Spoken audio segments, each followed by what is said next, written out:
What's up, Culture Drop? Galen here. This video is about the tension between newer employees coming into the organization and people that have already been there for a long time, and some of the dynamics that exist between being open to change, etc., etc., etc.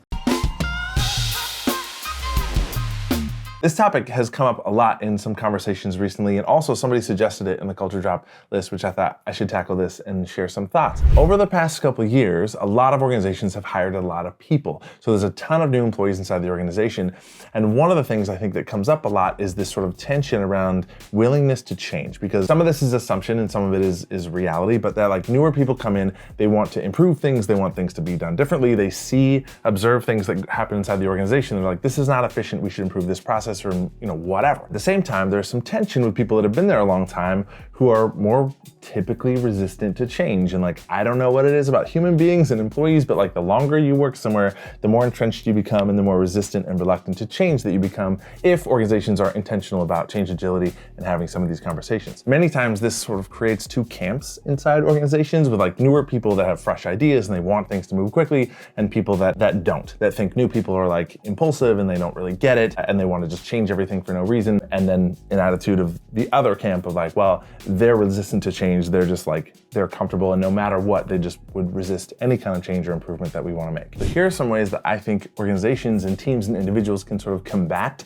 some of that tension and those dynamics that exist. Number one, you need to be having conversations like this with employees that are coming into the organization. Coach them, teach them, talk about, this is how you suggest changes. This is our sort of relationship with changes. So giving them a path and some information as they come into the organization to say, hey, if you see something that needs improvement, here's how to go about suggesting that. Here's who to talk to. Here's the process for that. As well as having conversations with more tenured employees that have already been there around the fact that like, we have to change. We cannot be allergic to change. Stagnant, non-changing organizations and cultures like die. We have to change. Change is growth. And so we have to build that mindset and those skills and those abilities. So having conversations around change agility, right? Training people, creating kind of an ethos inside the organization of an openness and a receptiveness to change and growth mindset, where we understand that change is growth, that however we do things today, inevitably at some point, those things will change. Processes, systems, computer, like programs that we use, software, technology, those things change. It's part of life. It's inevitable. Another idea I think is important is to create formal kind of like listening sessions and pitch idea sessions inside the organization. So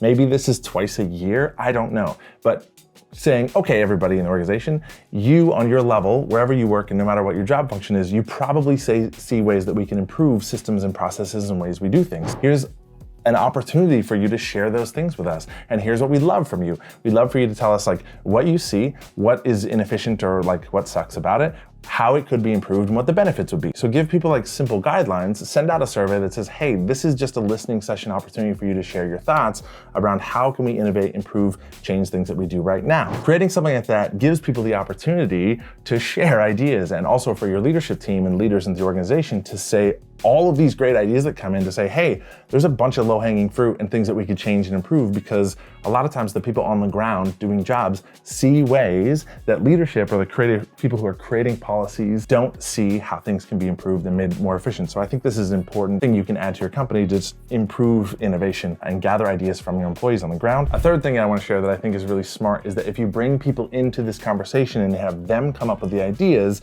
then they're more likely to buy in.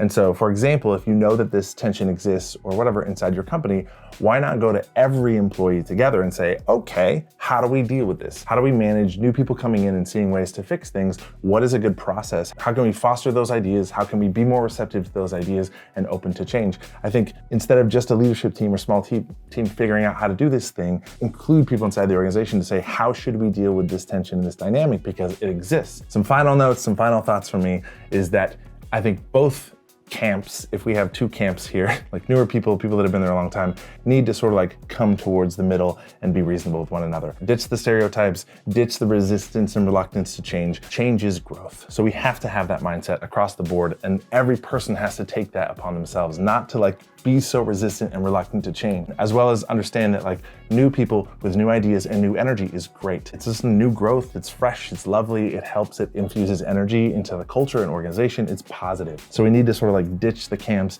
ditch the stereotypes, and be like, how can we foster these two things? People that have been there a long time have knowledge, they have experience that's valuable. People that are fresh have fresh eyes and new perspectives and new ways of doing things, and get the most out of those two perspectives so that we can thrive and be successful as a team, organization, all that stuff. All right, that's it. Go be awesome.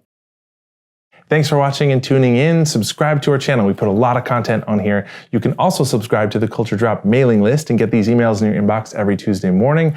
Follow our social media channels. Put a lot of free content out about just being more awesome and building great teams.